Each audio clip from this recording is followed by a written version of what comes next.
Bit of the Spice Girls rocking in the background on the radio.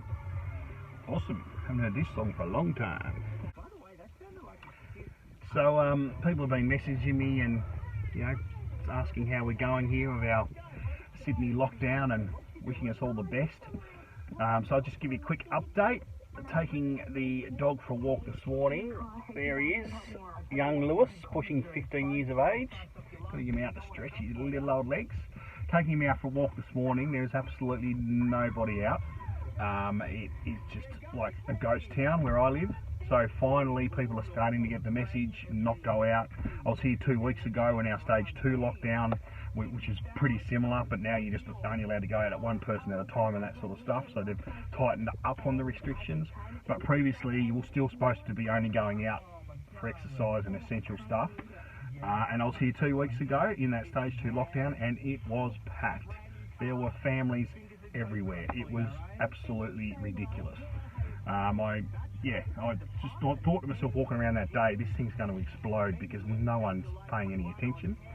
I guess it comes down to the fact that we've had it so good in Australia and in Sydney and that for so long, compared to other countries, that we've got a little bit complacent.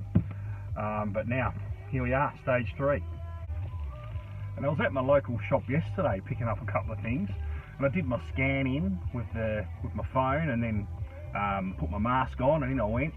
Got my stuff and got to the counter, and the lady that was serving me said, "Oh, thanks for doing all that. You're one of the good ones." And I'm like, well, "What do you mean, one of the good ones?"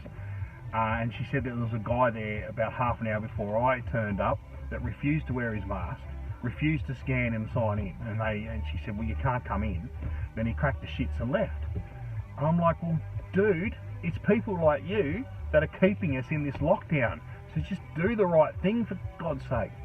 Now, whether you believe in Corona and whether you believe it's as bad as what people are saying, that's another thing. It doesn't matter. The reality is this thing has kept the whole world locked down at one point. It is what it is. Just do the right thing and hopefully we can get out of it soon. And this homeschooling thing, for God's sake, if we're not going to do it for ourselves, do it for our kids. I'm not a teacher. I'm not trained to teach my kid. Yeah, the online stuff's good and the courses are good, but at the end of the day, we're the ones that have to sort of check their work and all that. I'm not a teacher. I don't want my kid learning from me. That's why we have professionals that teach them. So, for God's sake, just do it for the kids. If you're not going to do it for anyone else or you're going to do it for yourself, just do it for our kids. They don't want me teaching them. I'm a horrible teacher.